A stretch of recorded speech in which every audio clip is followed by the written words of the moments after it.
हिंदଳରେ श्री श्री रघुवीर मंदिर पंचम वार्षिक प्रतिष्ठा उत्सव अनुष्ठित।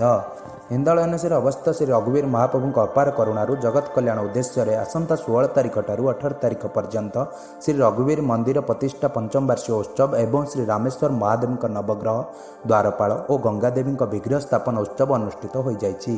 ଉକ୍ତ ପ୍ରତିଷ୍ଠା ଉତ୍ସବରେ ଆୟୋଜକ ଶ୍ରୀ ରାମେଶ୍ୱର ଓ ଶ୍ରୀ ରଘୁବୀର ମନ୍ଦିର ପରିଚାଳନା କମିଟି ସେବାୟତ ବୃନ୍ଦ ସହଯୋଗ କରିଥିଲେ।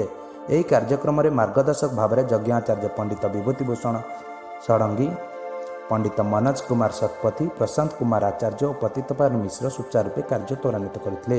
ସଂଯୋଜକ ତ୍ରିଭୁବନ ସାରଥୀ ଦାସ, ନନ୍ଦକିଶୋର ସାହୁ ସୁଚାରୁରୂପେ କାର୍ଯ୍ୟକୁ ତୁଲାଇଥିଲେ। 3 ଦିନ ଧରି ଚାଲିଥିଲା ମନ୍ଦିର ପ୍ରତିଷ୍ଠା ଉତ୍ସବ।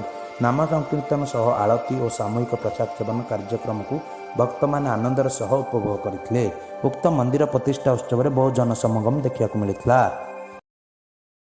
ମନ୍ଦିର ପ୍ରତିଷ୍ଠା ଉତ୍ସବ ପଞ୍ଚବାର୍ଷିକରେ ପହଞ୍ଚିଛି, ଆପଣ ତାପରେ କ'ଣ କହିବେ? ମୋ ପ୍ରତିଷ୍ଠା କିଛି ନଥିଲା, ଆପଣମାନଙ୍କ ପ୍ରତିଷ୍ଠା ସହଯୋଗ, ହିନ୍ଦଳବାସୀଙ୍କ ଅକୁଣ୍ଠିତ ସାହାଯ୍ୟ ଅବଦାନ, ଆଉ ମୋର କିଛି ନାହିଁ, ମୁଁ ନିମିତ୍ତ ମାତ୍ର।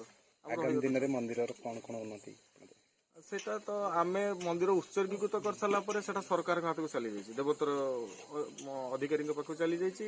ଆମେ କିନ୍ତୁ ନିଜ ତରଫରୁ ଚେଷ୍ଟା କରୁଛୁ, ଆପଣ ଉଦ୍ୟମ କରୁଛୁ ମନ୍ଦିରର କିଛି ଉନ୍ନତିମୂଳକ କାର୍ଯ୍ୟ ହଉ।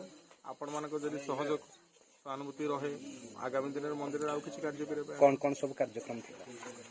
ଏ ଭିତରେ ତ ଠାକୁରଙ୍କର ମହାବିଷ୍ଣୁ ଯଜ୍ଞ ଚାଲିଛି, ଷୋଡ଼ଶୋପଚାର ପୂଜା ଚାଲିଛି, ଆଜି ଭଜନ ସଂକୀର୍ତ୍ତନ ବି ଚାଲିଛି, ଭଣ୍ଡାର ବି ଦିନ ଭିତରେ ଖୋଲା ଚାଲିଛି, ଆଉ ଅନ୍ନଭୋଗ ପ୍ରାୟ ଟାଇମ୍ ଚାଲୁଛି, ରାତି ବେଳକୁ ବି ଅନେକ ଚାଲିଛି। ଆପଣମାନେ ଆସୁଛନ୍ତି, ଆମକୁ ଟିକେ ଆନନ୍ଦ ଲାଗୁଛି। ଠାକୁରଙ୍କ ଆଶୀର୍ବାଦ। କେତେ ଦିନ ପର୍ଯ୍ୟନ୍ତ ଏ କାର୍ଯ୍ୟକ୍ରମ? 3 ଦିନ ଧରିକି, ପ୍ରତ୍ୟେକ ବର୍ଷ 3 ଦିନ ଧରିକି କାର୍ଯ୍ୟ ଚାଲୁଛି।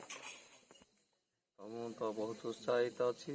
ଏସବୁ କାର୍ଯ୍ୟ ସେମିତି ସବୁ ବର୍ଷ ସେମିତି ନୀତି ନିୟମିତ ବୈଦିକ ରୀତିରେ କାର୍ଯ୍ୟକ୍ରମ କରାଯାଉଅଛି। କାଲି ଜଳାଧିବାସକ ଜଳଯାତ୍ରା ହୋଇଥିଲା ଏବଂ ଆଜିର କାର୍ଯ୍ୟକ୍ରମ ପ୍ରାତଃ ସୂର୍ଯ୍ୟ ପୂଜା ସରିଲା ପରେ ଶାଳା ପ୍ରବେଶ କରି ରଘୁବୀରଙ୍କର ଉପଚାର ଷୋଡ଼ଶୋପଚାର ପୂଜନ କରାଯାଇଥିଲା। ତାପରେ ଯଜ୍ଞ ଅନୁଷ୍ଠାନ କାର୍ଯ୍ୟକ୍ରମ କରି ସନ୍ଧ୍ୟା ବେଳେ ମଙ୍ଗଳ ଆଳତି କାରଣ କେତେ ଦିନ? 3 ଦିନ ବ୍ୟାପୀ ଏହି ଉତ୍ସବ ମହୋତ୍ସବ ଚାଲିଛି। ଆଜି ଶେଷ ଦିବସ ନା ଆଗକୁ ଅଛି? ଆସନ୍ତା କାଲିର କାର୍ଯ୍ୟକ୍ରମ ହେଉଛି ପୂର୍ଣ୍ଣାହୁତି ଅଛି। ସନ୍ଧ୍ୟା ସମୟରେ 4ଟା ବେଳେ ପୂର୍ଣ୍ଣାହୁତି କରାଯିବ ଏବଂ ସକାଳୁ ନିତ୍ୟ ନୈମିତ୍ୟ ଯେଉଁ ଭଳିଆ ପୂଜା ଅର୍ଚ୍ଚନା ହେଉଛି ସେମିତି ଚାଲିବ। ମୁଁ ତ ଆକ୍ଚୁଆଲି ଯଜ୍ଞାଚାର୍ଯ୍ୟ ନୁହେଁ, ମୋ ପୂର୍ବରୁ ଯେଉଁ ବନ୍ଧୁ ମୋର କହିଲେ ସିଏ ଆଚାର୍ଯ୍ୟ ଯଜ୍ଞର ପୁରୋହିତ। ହିନ୍ଦଳରୁ ଦେବବ୍ରତ ନାୟକଙ୍କ ରିପୋର୍ଟ, ଏରିଆ ଖବର। ପ୍ରଭୁ ରଘୁବୀରଙ୍କର